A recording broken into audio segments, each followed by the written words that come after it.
My name is Hector Valenzuela. I'm a professor of agriculture, a crop specialist at the University of Hawaii at Manoa. My job is to develop educational programs at the state level to assist farmers and gardeners around the state that want to grow vegetables and crops in Hawaii. I got involved in the GMO movement when I saw that our leaders in the state were pushing for this industry as an answer to agriculture. And after I inquired about this, I wasn't finding the answers about how viable this industry could be for Hawaii. Today, I'm at Iolani Palace in Honolulu. I'm here in solidarity with a movement, a march that is going on today. There's a lawsuit, a federal lawsuit taking place, and judges will be here this coming week to make a decision as to 5 lawsuits ongoing that the industry, the agribusiness industry, filed against communities in the state that wanted more information about what's going on in Hawaii with GM crops, that wanted some protection with respect to the application of pesticides in the state. And the industry filed lawsuits to challenge these bills that were passed in the different counties. So today I'm here in solidarity, participating in a march, and then pretty much the people coming together to basically, I see it as 2 things. One, to question the farming in Hawaii of large agro industry, which involves the high application of pesticides. So on the one side, to question that industrial agriculture model, and on the other side, to promote the idea that we in Hawaii should actually be taking care of the soil, and to do so by following good agricultural practices. And to do that, you basically learn from the indigenous populations that farmed in Hawaii for hundreds of years. So on the one angle, criticizing the industrial model of farming, and on the other saying we should actually be doing good farming in Hawaii based on ecological farming, agroecological farming, or what is called organic farming.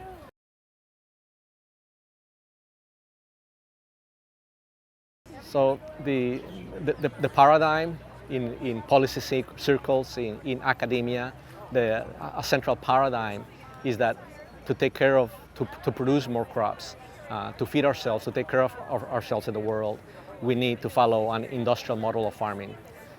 The industrial model of farming is based on high inputs, on technological based solutions, and more recently on the use of patented seed.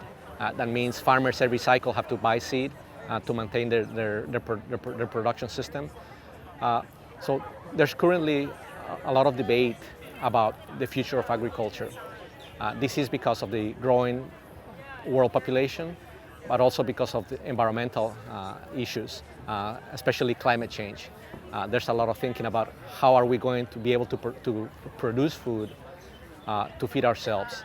So the paradigm, basically funneled by industry, public relations, is that we do need a continued industrial model of farming based on external inputs.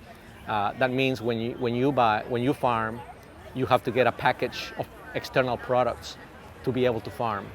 This includes pesticides, synthetic chemicals, and also genetically modified seed. This paradigm doesn't consider that there's a lot of externality factors to the way this level of farming means. That means that the use of pesticides, the use of synthetic chemicals end up polluting the environment or causing health effects on the population down the road. And the cost to society of dealing with these issues is currently not being considered as part of this model of thinking. On another angle, looking at a global perspective, you can see what is going on currently and over the past 50 years with industrial agriculture. And you can see that these models of industrial farming today exist basically to feed high affluent first world countries, and that the products that are being produced are to produce either processed materials, biofuels, or livestock. Again, to feed the affluent consumers, upper middle class to higher classes in the first world, and that the products, as a result, the products of the industrial agriculture are actually not feeding those that need it the most, the hungry population. So even in the United States, the most affluent country in the world, about 1 in 5 people and 1 in 3 or more children are having a difficult time finding out where to obtain their food for the following day. So even though we are producing all kinds of food and crops, it's not reaching the people that need it the most. And looking again globally at agriculture, and you see who is feeding the people that need the most food, the most nutrition, the most food. This is being grown by small farmers around the world. And when you look at the style of farming that is being used by these farmers, it's relying largely on indigenous or agroecological production methods. And the main reason that most of the population in the world is being fed by small-scale farmers is because small farmers in Africa, small farmers in Latin America don't have the capital inputs to afford an industrial model of farming. They don't have the money to buy fertilizers, they don't have the money to buy pesticides. So as we look forward into the future and think, what kind of agriculture do we need? Based on the record so far, ecological-based systems of farming have shown to be more sustainable, more resilient, and more efficient and feeding local communities on a global scale, whether you're talking Asia, Latin America, Africa. And that industrial models of farming, on the other hand, just contribute towards more inequality in our production systems. Not only that, but industrial methods of farming seem to be degrading the land where they're farming. That means they're using the land as a mine where you extract resources from that field. So the question is, for how long can you continue to follow industrial models of farming before the land is degraded and destroyed for future generations? So we are at an impasse currently. A key word is resilient systems. How can we develop resilient systems?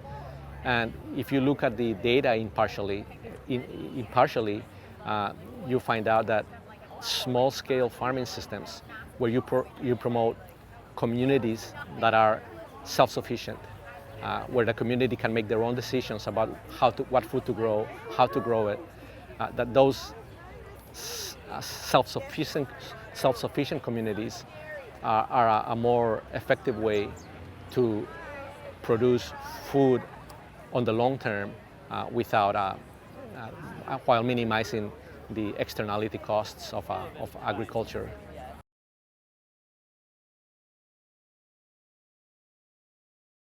So as part of the sustainability of both the industrial and small-scale farming model, you look at its impact on global climate change, its impact on energy use, and its impact on carbon sequestration. When you look at the energy input or output of agriculture in model systems, you find out that it's even balanced. How much you put out, it comes out 1-to-1 ratio or negative. You put out 1 calorie and you take back, you lose half a calorie. You expend 1.5 calorie and you only get back 1 calorie out. So it's, in the long term, it's not a very efficient system. When you look at the carbon sequestration, you find out that all of these inputs that you require to farm, you need fertilizers, you need chemicals, all of these are based on fuel, so it requires high fuel inputs, and it's based on a model of farming that is centralized. That means everything's grown in Iowa or California, and you have to ship it to wherever people will consume it.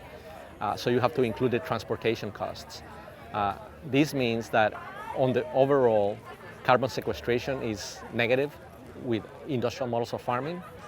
Part of the public relations campaign of the industry is that this is one of their big selling points, is that they are actually helping with carbon sequestration because of no-till farming, but scientific analysis of no-till farming shows that the benefits is not what they claim to be. First of all, because these are not actually no-till systems, but they actually end up tilling them every few years. So if you have a no-till system, but you till it on the every third year, you end up losing a lot of the carbon that was sequestered during that time. So by kill it, you mean spray the whole thing with pesticide? Tillage means that Tillage.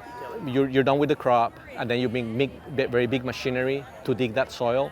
And whenever you dig the soil and turn it over, it gets exposed. There's a lot of oxidation and microbial activity that just releases all that carbon that was fixed over the previous couple of years. In contrast to that, if you look at the small-scale ecological farming model, you look that food is being grown close to communities, external inputs are minimized, the resources that are used to grow a crop are based on what is available locally. In Hawaii, you can see all this vegetation around that you can use to grow crops locally without relying on external inputs. So when you look at the carbon input and energy input of small ecological models, it's a lot more efficient than the modern farming. So if you look at Cuba, for example, they put in 1 calorie or joule or energy input of energy into the system, and they get 35 out. So it's 35 times as productive than the energy systems that we using in industrial farming. So in terms of climate change, energy use, small-scale, diversified farming systems are a lot more efficient than the industrial methods. Another angle to add is for climate change, you talk about resiliency, and resiliency means if you have a drought or if you have a big flooding event because of rainfall, you want to be able to come back and start farming again and start producing food again for the community. The experience so far from these events that have occurred over the past 10 to 20 years is that when there's a catastrophic event, high-level monoculture systems, expansive monoculture systems, are basically destroyed and they almost never come back. So that area is pretty much destroyed. The experience with small-scale farming systems, like in Africa, is when there's a catastrophic event, those systems bounce back a lot faster. So within 2 or 3 years, the systems are back farming and in operation. Say there's a big famine or catastrophic event in Africa. Experience so far shows that where are you going to get the seed, right? We have a lot of seed in Iowa, we have a lot of seed in California. Are we going to ship it to Africa and feed these people? Experience shows that that seed actually never gets to where it's supposed to get, which is a small village, 20 hours drive from a city center, from town. Experience shows that community seed production programs, where the community grows their own seed, those are the most effective systems. So within days of a big catastrophic event, locally produced seed, locally produced legumes, beans, cassava, taro, is being distributed, small farmers markets, small community markets. So within weeks, that locally produced seed is being planted in somebody's farm. So that system is going to be back functioning within a few months to a year, as opposed to a system where there's 10,000 acres of corn and monoculture, and that system is unlikely to ever come back, or if not 10, 20 years down the road. So when you look from the different aspects, economic efficiency with the community, environmental impacts, impacts on the community, on the health of people from pesticide and chemical residues, resiliency, how fast can you bounce back from climate change, and also developing seed that is plastic. That means that the seed can adapt to environmental change. And this is seed that is grown in the community, that year in and year out adapts to periods of rainfall, periods of drought. So that seed that is locally grown and developed and owned by farmers, you grow the seed, you save it, and perhaps the seed that you're growing was developed by your parents and grandparents, multiple generations. you have seed that is totally adapted to the local climatic conditions. That angle as well shows that overall small-scale community-based farming systems are way more efficient to local communities in terms of sustainability and sovereignty. The only problem with that system, the only major issue, is that it is not bringing money to the pockets of stakeholders and investors in London or in New York City or in Chicago.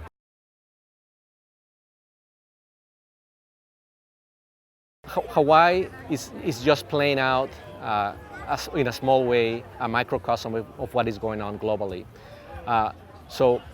We're talking, the only problem with small-scale diversified systems is that it is not enriching the pockets of big corporations, big business, the 5 big companies that control the world food supply, and the stakeholders and investors that manage that money. So in Hawaii, we're dealing the same kind of issue on a small scale. We have 5 large corporations that have, if you could say, the government in its pockets, the academia in its pockets, and they're saying the future of Hawaii is based on large-scale industrial-based farming. So the debate so far is whether we should be reverting back to small-scale diversified systems, which overall benefit the community, because whatever you grow, whatever money you make stays in the community, or whether we should go back to a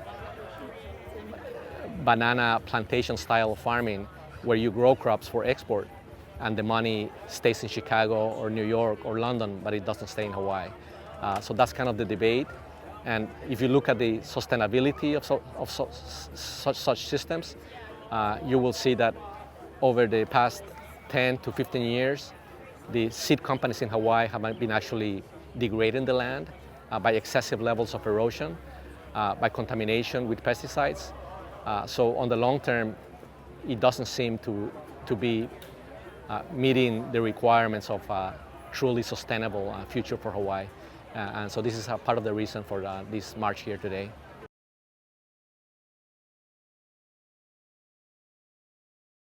In Hawaii, in terms of whether the politicians are finally catching up or whether the academics are finally catching up about the needs for to question the wisdom of following industrial methods of farming, in Hawaii we have been fortunate that there's been a social movement that has grown over the past 5 years, and through marches like today, marches of 5,000 to 10,000 people in Maui, Waikiki, Kauai. It couldn't help but politicians to pay attention to what's going on. And they have, over the years, heard their constituents saying we need protection from all these pesticides, from all these products. So even though there's tremendous amount of resistance from industry, from campaign contributions, from academia, there is starting to be a change in the political climate, with some politicians that are starting to say, to question whether we are perhaps going in the wrong direction. At the university side, also from the same perspective, because of the huge organic movement, the huge local food movement, the hard-headed administrators and faculty leaders are starting to crack that level of thinking. And if you see over the past 10 years at UH, there's been a shift for every position that we hire is a /biotech to a new position /organic or sustainable. So there's been a positive development, and I think we can see that in media circles, political circle with politicians. And if politicians don't listen, we have a whole new generation of young politicians that are starting to knock on the door and saying, if you don't do what the community likes, we're knocking right on the door and we're going to run against you these next elections. So in Hawaii, we're really fortunate that there's been a huge movement involving both native Hawaiian as well as farmers, organic farmers, and local activists that are saying we won't accept your model of a banana republic, agro-exports, and we will really promote the development of local organic farming systems. This past weekend, I attended a two-day workshop on nature farming, Korean nature farming. Nature farming really picked up like wildfire over the past few years in Hawaii.